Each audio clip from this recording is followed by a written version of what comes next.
pense que le critère principal, dans tout cas, pour n'importe quel photographe, c'est de faire une photo qui plaise déjà à son auteur. Moi, je publie pas de photos que j'aime pas, en fait.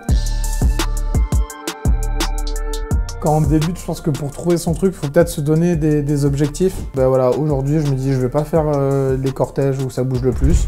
Je vais sur un cortège plus facile, mais je me donne un objectif d'avoir au moins une belle photo. Et après, il y a aussi un truc qui est tout con, mais en fait, c'est peut-être que, je sais pas, tu vois, quand tu as genre 200 photographes qui regardent à gauche, ben peut-être que la bonne photo, en fait, il faut la faire à droite à ce moment-là, en fait.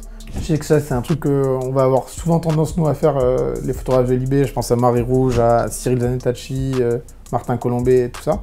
Par exemple, si tu as une bagnole qui est en train de cramer, et ben, je pense que voilà, 150 personnes vont faire la photo de la bagnole. Et en vrai, tu auras nous trois à côté, on va faire plutôt, je sais pas moi, la photo de la fumée noire qui va passer à travers les feuilles, quoi. Et tu vois, en fait, voilà, tu as juste des fois à regarder, à faire un pas de côté ou à regarder ailleurs et tu arrives à voilà, faire un petit truc différent. Et comme c'est différent, ça devient plus esthétique que les autres. Je pense pas particulièrement à la photo avant.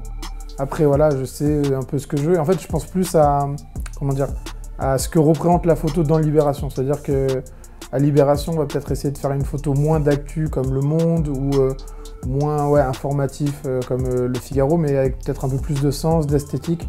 Je trouve que voilà, c'est ce qui définit beaucoup la photographie à Libération, c'est qu'il y a une recherche d'esthétisme et aussi de sens, un peu d'irrévérence. En tout cas, moi, c'est comme ça que je qualifierais un peu les images que je fais. Et du coup, des gens qui ne sont pas forcément intéressés à la manif vont y venir par ce biais-là de l'esthétisme. Pour être esthétique dans une manif, je pense qu'on a chacun nos trucs. Moi, je sais que c'est, voilà, je vais shooter avec des profondeurs de champ très basses. Tu vois, je suis à 1,4 parce que j'aime bien que ça soit flou. Après, moi, j'ai mes petits trucs. J'ai un bouchon de parfum en fait que je mets souvent devant mon objectif. Quand il y a une belle lumière qui passe, des fois, ça fait des flares. Donc, un flare, pour tirer ça assez facilement, ça va faire soit un trait de lumière, soit une petite tache. Ça peut être un rond ou quoi. Mais une lumière du coup qui devrait pas être forcément là, c'est ma patte quoi. Donc c'est un bouchon de parfum classique. Hein.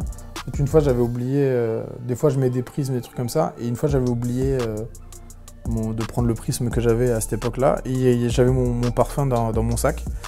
Et j'ai dit bon vas-y je vais prendre le bouchon, ça dépannera, et en fait je sais pas, je l'aime trop du coup, c'est bête, mais maintenant genre à force de faire il est devenu poli et tout, enfin...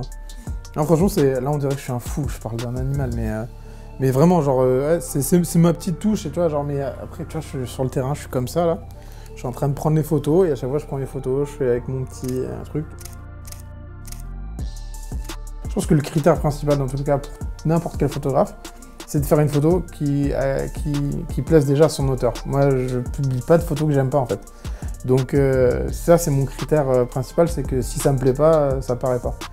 Donc je pense qu'il faut tous se donner ça comme objectif, ne pas avoir peur de rentrer bredouille, entre guillemets.